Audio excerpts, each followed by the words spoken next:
Recently in Nintendo news, there's been one thing on everybody's mind. One thing that has dominated the conversations of billions around the world. Trillions around the galaxy. The Nintendo Switch 5.0.1 update. What did it add, you might ask? Find out in this episode of Hello Nintendo. Hello Nintendo!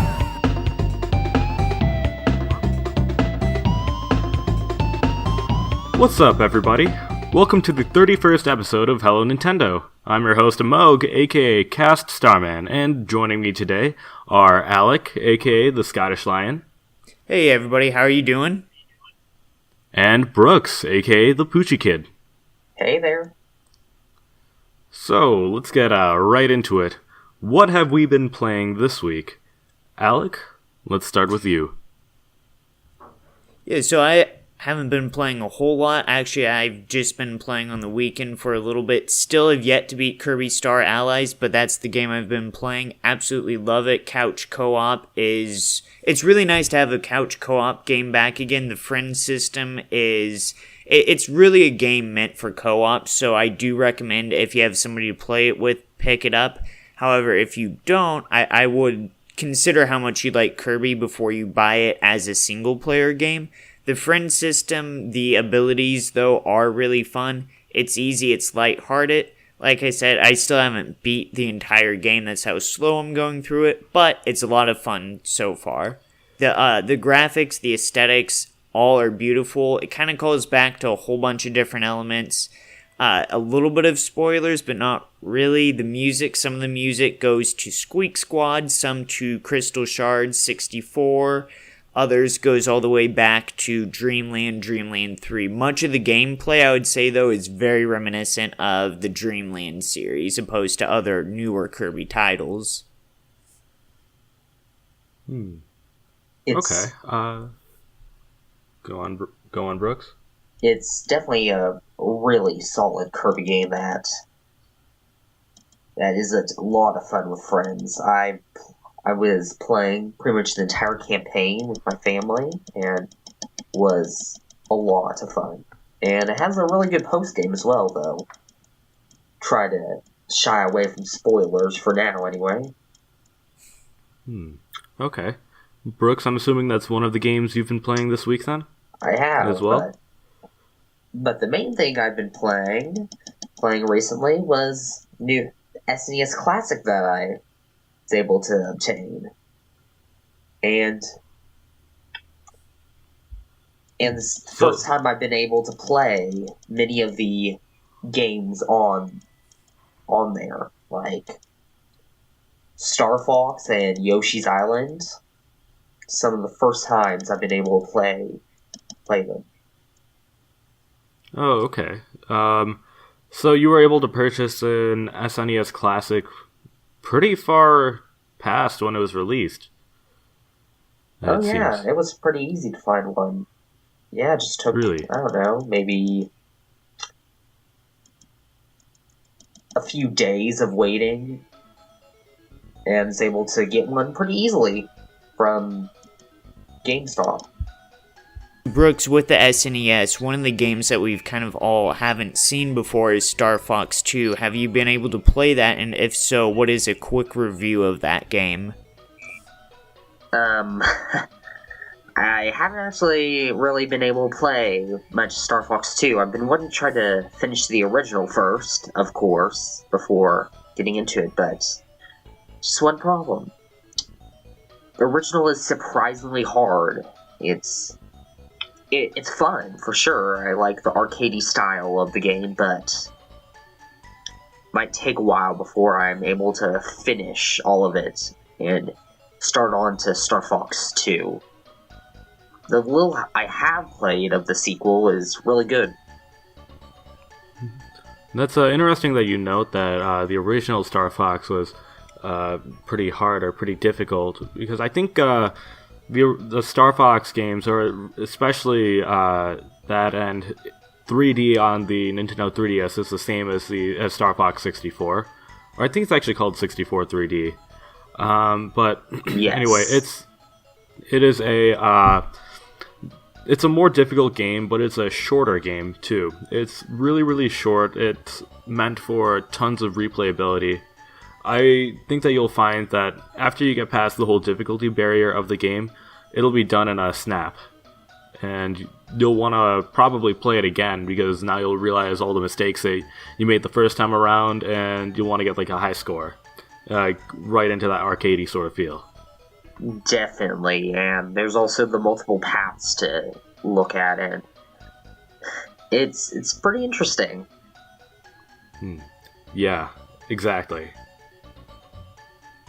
Alright, so I have been a one-game pony recently. I think I was playing the same game on the last episode too, or before it, I mean.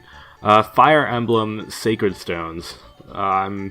That game is, like I said last time around, is probably one of my favorite games of all time. I recently have gotten on a huge nostalgia kick, but it's been a little slow going playing through the game. I haven't had too much time to play, but I'm actually nearing the end of it now, and we'll hopefully be starting another game soon. I actually have to say, you got me to play Fire Emblem Sacred Stones about a year ago. It's a really good Fire Emblem game. It's the second one that I played, and it may be my favorite. I lost, though, so... Oh. Mm-hmm. Do you remember which path you chose? Because in Sacred Stones, you can, for a period of time, you can either choose between going through Ephraim's path or Erika's path, and those are the two lords of the... or the two main lords, I should say, of the 8th Fire Emblem game. Yeah, I chose Erika's path, but what really hurt me was early in the game. I like to go into games without a guide or without looking much into it. So really early I went in and used one of my... I don't remember his name, but it was one of the best one of my best soldiers, and I put him in the arena in the middle of a map, and I got one hit killed, and I didn't back out. So I ended up losing. Because I didn't back out, I ended up losing too many troops. One of the mistakes I made just playing it when I was too tired, and trying to save between battles and, recall. I emulated it so I can do save states and just save in the middle of a battle on my phone. Oh, yeah. The Fire Emblem games, the new ones not as much, but the older ones are notorious for making it so if you don't, have all your units survive throughout, then the game becomes exponentially more difficult. And there's also units like, say, a rogue or a thief who can unlock a chest.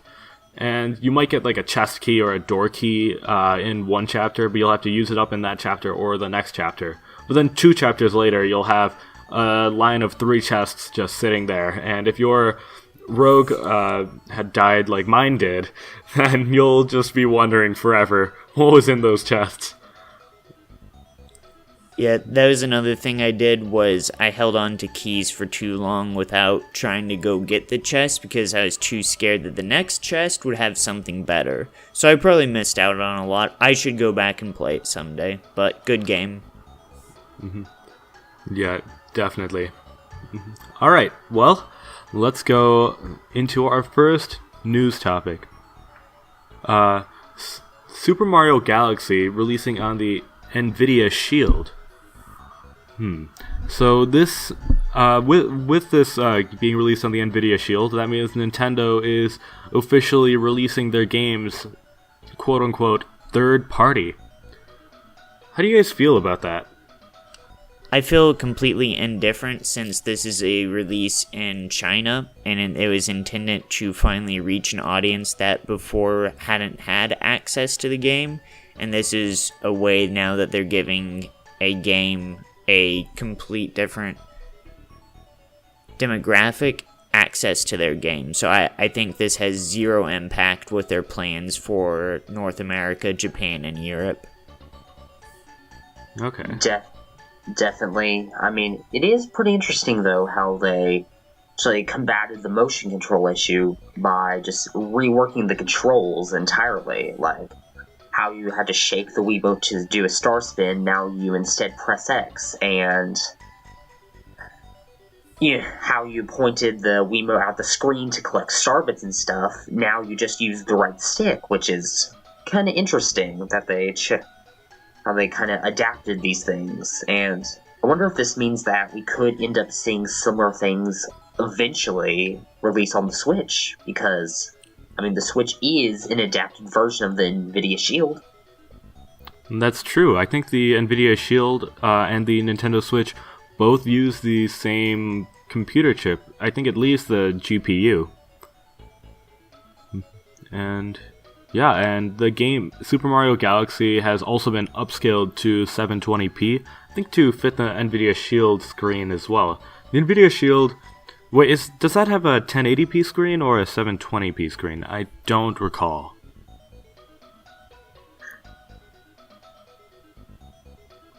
Well, in either case, Super Mario Galaxy has most definitely been upscaled for a more HD experience. And now on to the second news topic, the one that everybody has been waiting for, the Nintendo Switch 5.0.1 update. Here, I don't even remember all the things that it added to the system. It added so much good stuff. It added so much. Oh, here it is. Improvements included in version 5.0.1. General system stability improvements to enhance the user's experience. Oh my god. This is big. Finally. I don't want to talk about that anymore. Let's move on to our community topic now.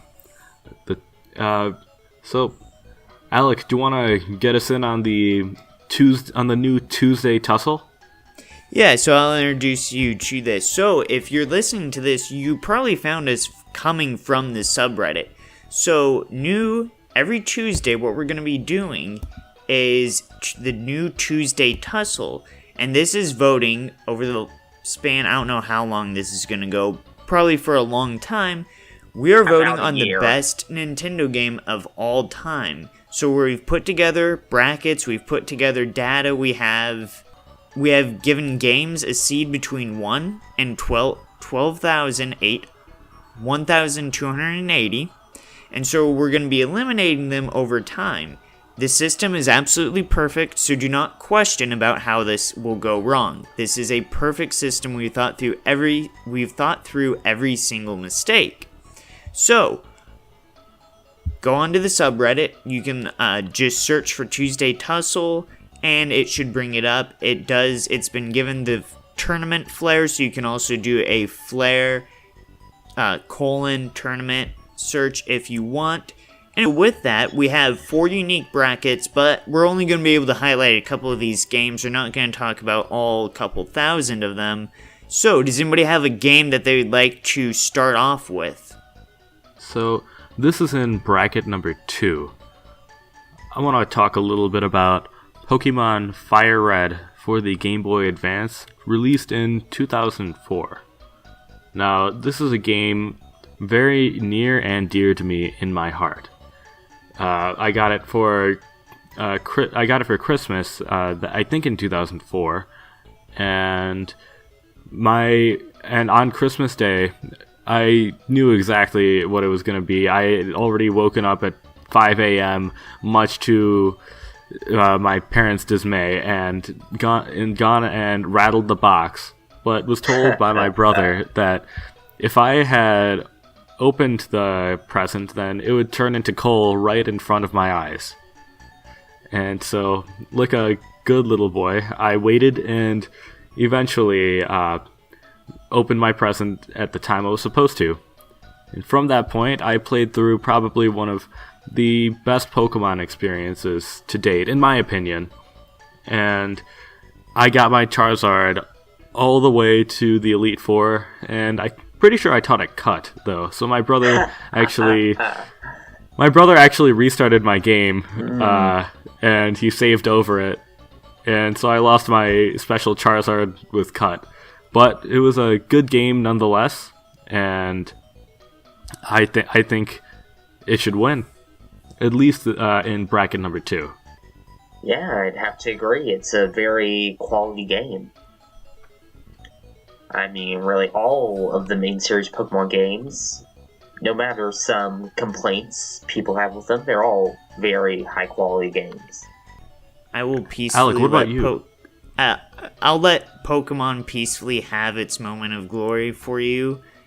Listeners to the podcast will know that I don't like Pokemon, and I think it's a terrible game. Ooh. Well, that is your opinion. Yes. We'll let it be glorious and a great game right now. Well, I think the game from these brackets, in bracket 3, that I'm one of my favorites is Xenoblade Chronicles 2. And if you've listened to this podcast anytime recently, in the past 2 or 3 months, you've probably heard of my love for the game. Because it is amazing. Amazing that it's long, makes each hour of it count. It's just an incredibly enjoyable experience with one of the best stories of any Nintendo game. Now, how does it compare to Tingle's Rosy Rupee Land? Jeez. I don't think any game can compete with Tingle's Rosy Rupee Land is the thing. Actually, I have no idea if that's a real game or not.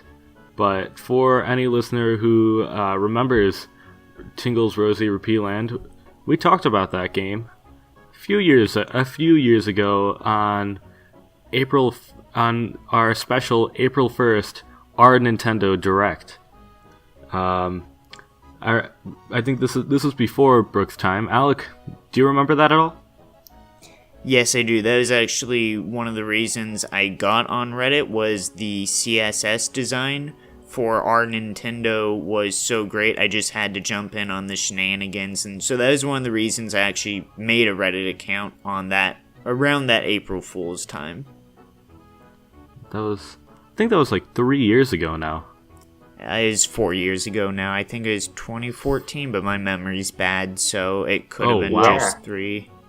Okay, that's a lot longer than I thought it was. Yes, but this year's April Fools will blow away the Tingle Direct. I'm pretty sure that this episode comes out after April 1st, so our listeners probably already saw it. Exactly. They'll be able to know that it blew away.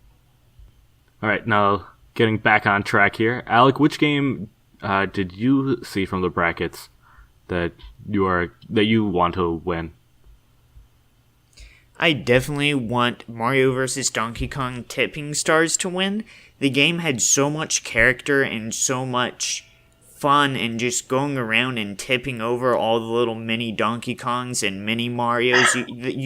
The battle system was something so advanced, and so it took me about a good 2 hours to learn how to play the game. And I'm also completely joking. I've actually never played the game. The game that I would like to talk about, though, is Kirby Superstar Ultra. This probably is the best Kirby game in my opinion. I would make a long debate for it being the best Kirby game. It has a lot of different modes. It has extreme replayability. The version on the DS has been enhanced in a couple of different modes. You have True Arena, which is one of the hardest Kirby modes, or in my opinion again, but it takes a really long time to actually master the different bosses, to master how you're going to time everything, because it's a boss rush mode with very limited life. You also have Meta Knight's Revenge, you have the classic Spring Breeze, but it has so many modes, and then you cap it off with the Great Cave of Offensive, which some of you may not like that if you don't like going around collecting things, but the Great Cave of Offense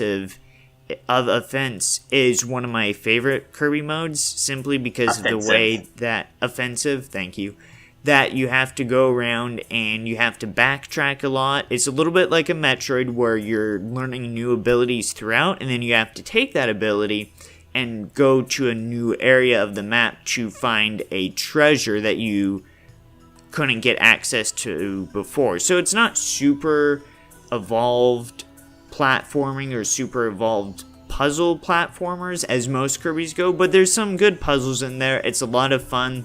The music is exquisite. It's charming. It's a really great game to play through, and if you haven't played through it, I strongly recommend to pick up Kirby Superstar Ultra for the DS. Okay. The only real experience I have with Kirby Superstar Ultra is actually not in that game itself, but I guess in a few other ways, in a few other places. Is how related is that game to Kirby Superstar? Oh, it's the exact same. It just has a couple of added modes for the Ultra, if you will.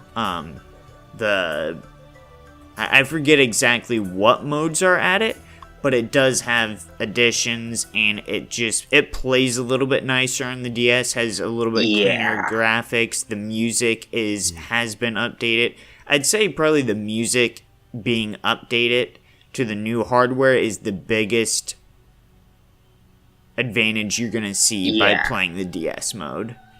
If I remember off the top of my head, the new modes it added were Revenge of the King, which was basically a harder version of Spring Breeze, where King DDD tries to take his revenge on Kirby. Then Meta Nightmare, where you play as Meta Knight. The True Arena, which as Squash Lion already talked about, is like the arena where you fight all the bosses, but way harder. And then a few various mini-games, but there is a lot of content in the game, and definitely, I don't know if it's better than some of the newer Kirby games like Planet Robot or Star Allies, but it's still a great time, regardless. I would say it's better just because of the variety that it gives you in the different type of Kirby, because Kirby has a lot of different elements to it, and this is for a longer session, but Kirby has fighting, platforming, puzzling, and what Superstar Ultra does really well is it combines each of those elements into a single game in there. So it gives you a lot of variety depending on what you like, and it provides a ton of replayability. If you're a completionist, this is definitely a game for you. Okay. And my last question about the game is about the Great Cave Offensive. So, my only experience with that is in Super Smash Brothers for the Wii U. How like true to form is the Smash version of Great Cave Offensive? Obviously, the game modes are entirely different. It got the aesthetic right, it got the music right. I'm trying to remember because I've only played the Wii U version of Smash 4 a couple of times. Okay, I'll give it a 7 out of 10, maybe a 6.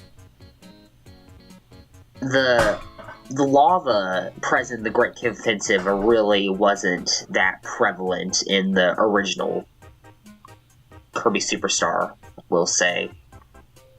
Though, I mean, honestly, that was added more out of necessity, because otherwise, you're gonna be playing there for a very, very long time. Because of all the walls. Well, kind of, but there were those spikes that would kill you instantly if you were above 100%. How did that work in Kirby Superstar Ultra?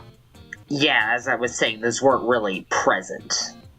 As prevalent. They did appear, but they weren't, like, all around the entire area. Okay, so not just the lava, but those spikes too. Yes. More hazards in the Smash version of Great Cave Offensive. Definitely. Though, stuff like the mine carts, just the general aesthetic, the cannons, it all captures that to a T. Okay. That makes sense. Okay. Well, with this Tuesday tussle, I recommend every Tuesday waiting until the wee hours of whenever our good old pal Ketchup posts the thread and voting right away, because you never know who's gonna win. It's gonna be Breath of the Wild. We'll see about that. Ocarina of Time for life. Yes, all definitely. Right. Do we want to bring up honorable mentions? Sure. Do you have any honorable mentions? Yeah, I'd say Mario Golf Toadstool Tour, but that one just mainly because it was the golf game on the GameCube. It's pretty dated now. Wii Play, Wii Party U, and the other one would be Big Brain Academy on the DS. Well, I have not personally played that. If you have somebody who wants to get into video games, especially on the DS, and kind of likes the light puzzles, it has a little bit of that Sudoku feel, or a little bit of that Picross feel. Mario's Picross is also on here. I'd look at Big Brain Academy as an underrated title in bracket 4. Okay. I remember there being an article a few years back about how Big Brain Academy, or maybe it was that series or another series like it, didn't actually increase your brain power or something like that. I do believe that was Big Brain Academy. Okay, that's what stuck out to me about when you said Big Brain Academy, but I'm sure it's still a fun game even if you're not looking to expand your brain physically. Yeah. I could be completely misremembering Big Brain Academy. Somebody comment and then yell at me later, please. Alright, well I think that about wraps it up. I'd like to thank Alec and Brooks for joining me today. So, Alec, if people wanted to connect with you, where should they find you online? You can find me on Twitter at ACLHaynes, Haynes. It's baseball season now, and if you like baseball, come join in the conversation, because baseball is awesome, and it's back. Ooh, yes indeed. Sox had a pretty killer win yesterday, but that's not really Nintendo related. Now, if we were talking about who? The Mariners? Was that who Nintendo had owned for a brief period of time? Yes, the Seattle Mariners. It was more than a brief period. Nintendo right. helped save the Seattle Mariners. Yes. How are they doing now? Or obviously, have they had a game yet? I know it just started recently. Yeah, the Mariners won last night 2-1, basically off of one pitch. Corey Kluber threw a bad fastball towards Nelson Cruz, picked it off. That was the only home run of the game. But we saw some other good stuff. Injuries are decent right now. Felix Hernandez threw for 5 innings. Got a couple of strikeouts. He looked better. He's kind of picking up control. And now I'm going way too long into this. And I want to stop here before I go any further. Okay.